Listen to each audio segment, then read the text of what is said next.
Try to make sure the balance is right. Jab, 2 times, and like this. Then I start going this way, jab.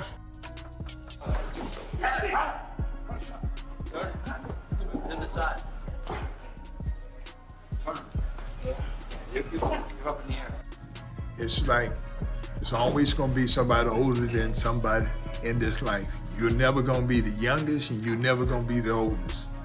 And so you have an example on both sides that, you know, if you don't pay attention and you don't know you well to can you do this at this time or not? You know what I'm saying? Under the mentorship of Evander Holyfield, Mike Tyson pushes through grueling training sessions in preparation for a matchup against Floyd Mayweather. The camp focuses heavily on refining his defensive skills, sharpening his footwork, and tightening his overall ring strategy. Tyson approaches each drill with determination, carefully taking in the veteran champion's advice and applying it with precision, intensity, and renewed discipline. Here, then you step to the right, and you just try to make a complete circle. And it's just all about making the circle and go back here, just warming your legs. During camp preparations, Mike commits fully to the lessons he's taken from Evander Holyfield.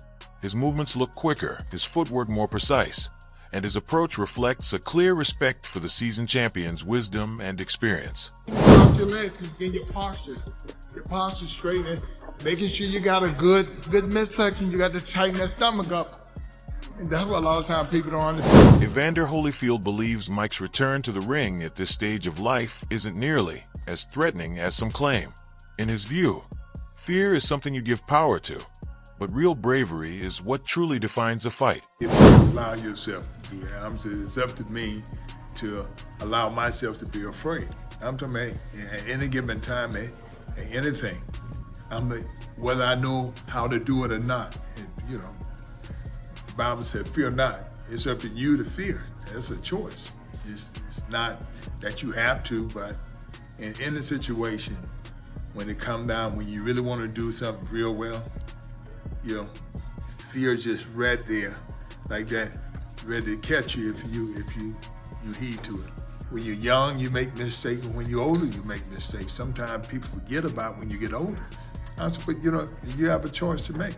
You know, it's a choice you have to make, and you have to be honest with yourself. When honesty comes from yourself, then you ain't gonna do nothing to prove a lot. In training camp, Mike Tyson works with relentless intensity, committing to every drill with total focus.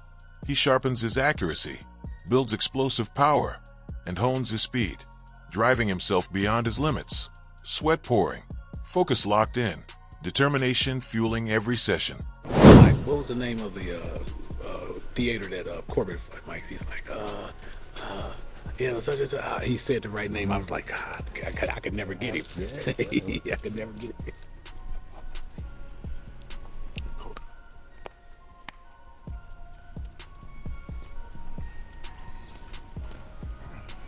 Evander Holyfield believes that Mike Tyson will always carry the essence of a champion. Titles may come and go, but the inner fire, the resilience, and the fighting spirit that define greatness never fade. Champ. You ain't got nothing to look to. Ladies and gentlemen, it's my turn now. But that's what ultimately, when you say the world champ, you don't want to send somebody else across the street say, I'm the champ too. I ain't worried he can say you. In training camp, Mike Tyson unleashes explosive power on the mitts. Every punch hits hard, his footwork snaps with precision, sweat sprays with each combination, and his focus sharpens as his strength builds with every strike. Give up in the air.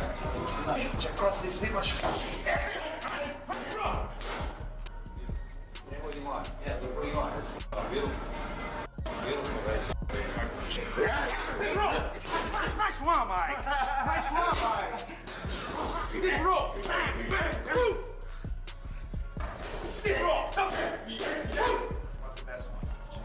What's the best one, Coach? That's the best one, Coach. Deep roll. Up there. Hey, push on. Isso. That's it. Roll. What a shot. Boy,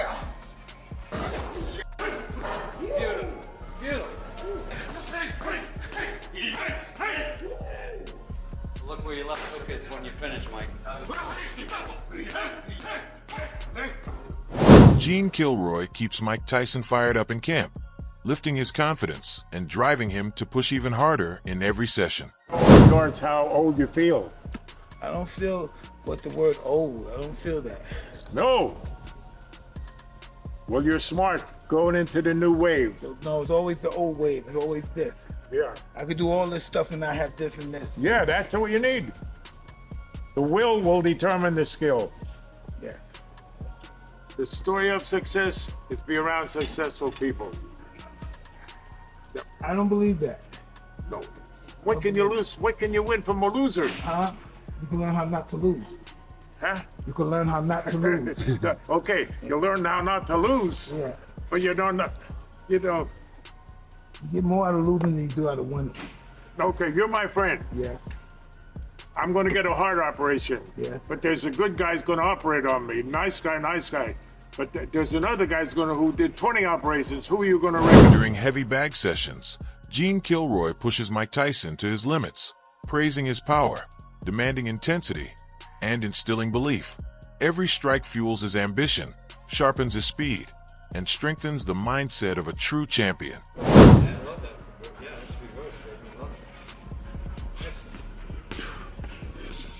20 seconds.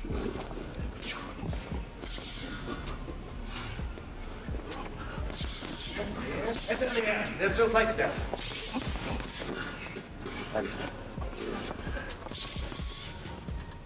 You did more workouts than what I seen you than the whole time you fought Lennox Lewis. Am I right or wrong? Different era, bro. It's a whole new ball game. I'm proud of you. Mike Tyson steps into the ring with unwavering confidence, convinced he remains one of the greatest. Fear doesn't faze him, and his champion's mindset stays rock solid. It's a war. Only left the fuck alone. You gotta really believe that. It's all I ever lived for. It's all I ever lived for. Doubt should be eliminated. You should be a doubt annihilator. My mentor even looked at that little man and I said, I want it all. I want it all. You be careful what you wish for.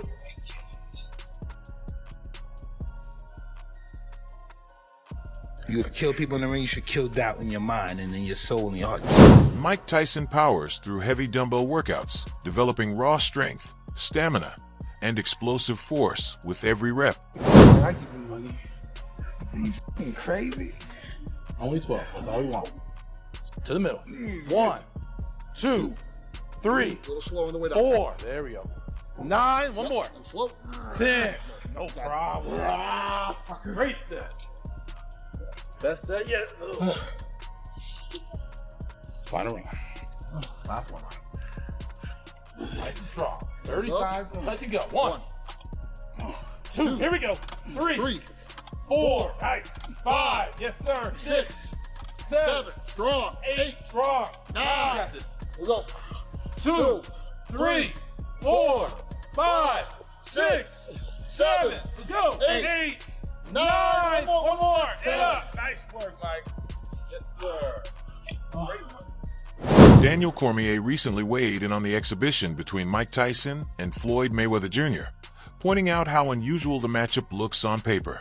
He highlighted the stark contrast in their physiques. Tyson forged his legacy as a heavyweight powerhouse, while Mayweather rose to prominence in much lighter divisions, starting around 130 pounds.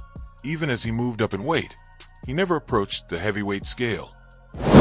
Was fighting at 154, and he was severely undersized at 154.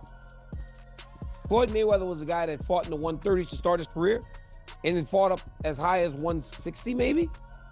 Floyd Mayweather was a small guy. He's now going to fight Mike Tyson, who is the heavyweight champion in the world. I respect these two men so great a degree that it's hard for me to almost make negative statements about them. But I think that our job as talking heads is to tell you the truth, regardless of how much you admire someone or the applause and adulation you have for them. You got to tell them the truth. I don't get this. I don't get this for the life of me because by all... Daniel Cormier explained that the striking difference in size alone draws attention. The matchup becomes compelling because it contrasts raw heavyweight power with refined technical skill. One fighter made his name by overwhelming opponents with sheer force, while the other built a legacy through precision, timing, and defensive intelligence. Cormier also emphasized that their careers unfolded under very different circumstances, shaped by distinct eras and styles of competition. One rose through explosive finishes that wowed fans, while the other relied on control, strategy, and ring awareness to outthink opponents.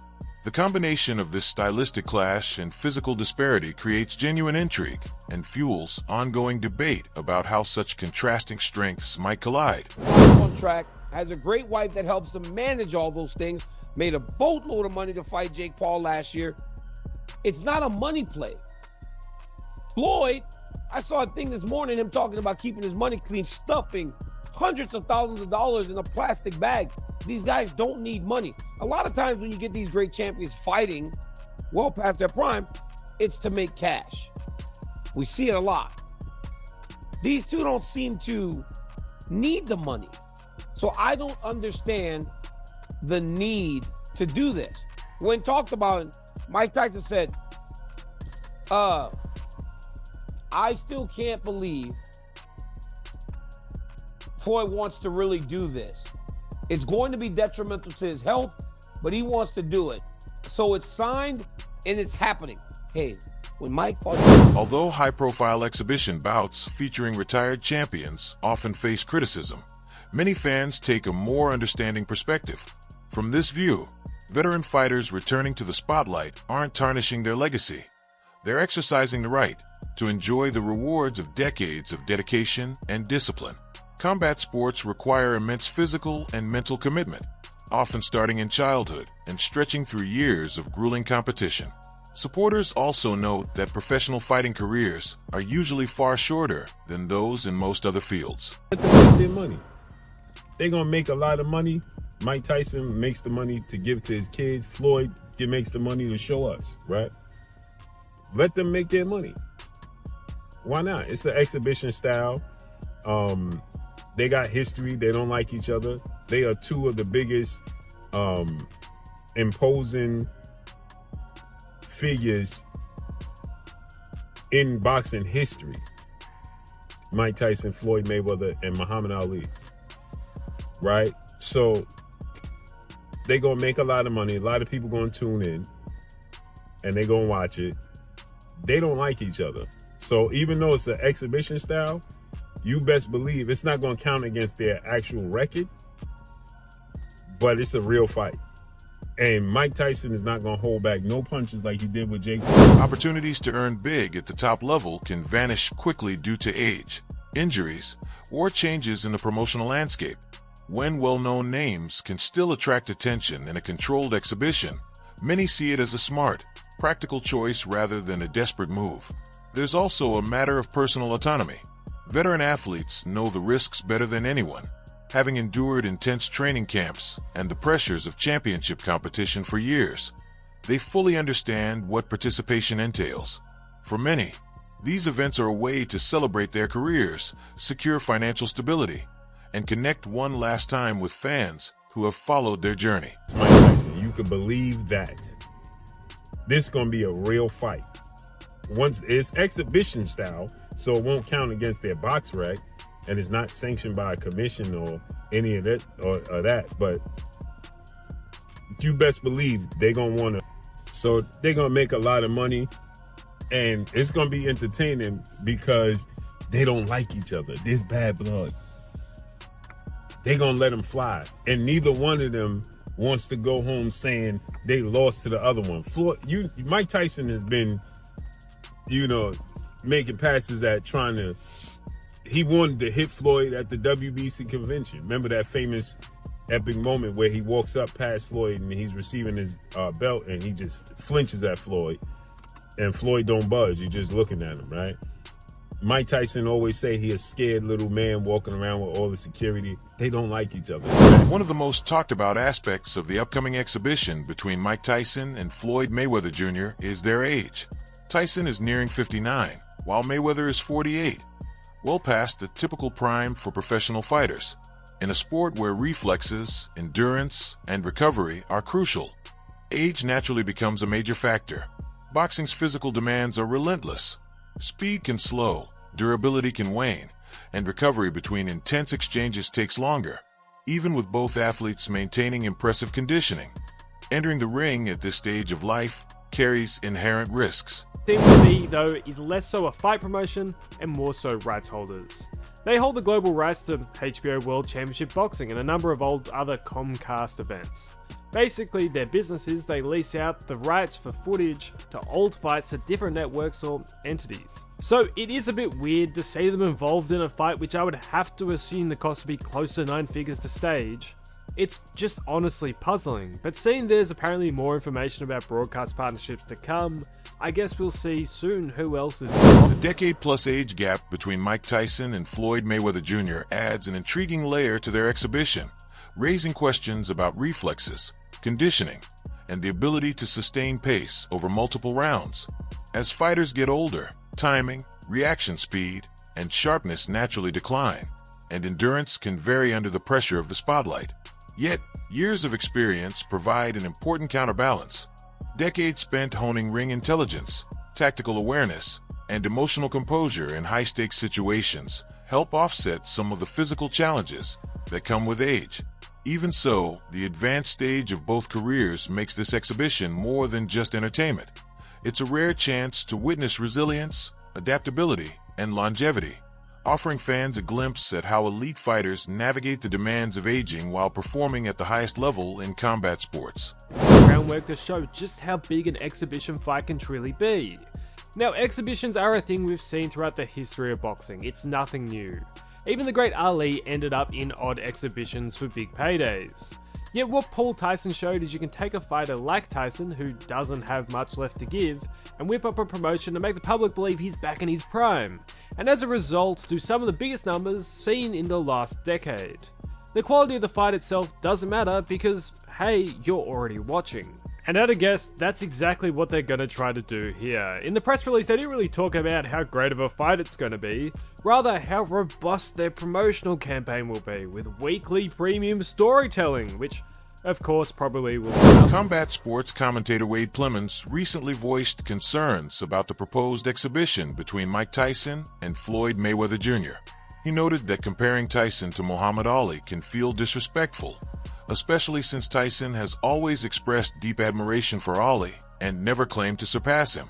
Plemons also highlighted that the two legends competed in entirely different weight divisions during their primes, making any hypothetical matchup unrealistic in a sanctioned fight. Outside of watching Mike Tyson walk to the ring and the idea that maybe he'll knock out the little guy in Floyd that Tyson for a long time didn't like. You know, for a long time called Floyd a small little angry man or a small little scared man because he couldn't walk his kids to school by himself, mainly because Floyd had, he kind of disrespected Muhammad Ali, who was Mike Tyson's favorite fighter and one that he would never put himself above. But Mike's 60 years old, and if there was a time for Mike to get him and knock him out or whatever, it never would have happened because they were in completely different weight classes and X, Y, Z. If you wanted to settle it outside of boxing, that's one thing, but now they're stepping into this exhibition. There's not going to be any weight classes, obviously, and there's not going to be really any winner to this, and I think we're all going to lose. I think us, the fans, are going to lose a big time because, again, I told you guys years ago that there is a certain brand of combat sports that does diminish fighters of the past, and it's the cross. He also pointed out that exhibitions without official weight limits or significant stakes can risk tarnishing the legacy of legendary fighters. Citing past examples, he referenced a bout between Evander Holyfield and Evander Belfort under the Triller banner, describing how uneasy it was to watch a former champion compete well past his prime. In his view, such events allow younger or fresher opponents to claim victories that wouldn't have happened in a true prime versus prime matchup. While Plemons acknowledged the financial incentives behind these spectacles and understood fighters seeking late career paydays, he emphasized that legacy should sometimes take precedence over profit. Fans, he suggested, may end up disappointed watching aging legends move cautiously in what feels more like controlled sparring than a meaningful contest. I heard this on YouTube, but I can still stand here and tell you that there are certain fights that just shouldn't happen. Evander Holyfield should not have been fighting Vitor Belfort on whatever that triad promotion was. I think it was on Triller, and he looked awful because he was in his 60s, and Vitor got to say he knocked down and knocked out Evander Holyfield. And everybody knows that in Evander Holyfield's prime, he would have done work to Vitor Belfort in boxing. Same with this right here. This never would have been a prime for prime matchup. It would have made no sense to have happened. But if it did, Mike Tyson at 215 pounds, should he land at all on Floyd Mayweather, was going to send him to a different stratosphere. Now, again, we understand the reasoning behind this, and I want both guys to get paid, but this is going to be sad. And this is why I said sometimes you need to preserve your legacy. And I know Floyd says, legacy don't pay my bills, and clearly that wraps up today's video. Thanks for watching, and we'll see you next time.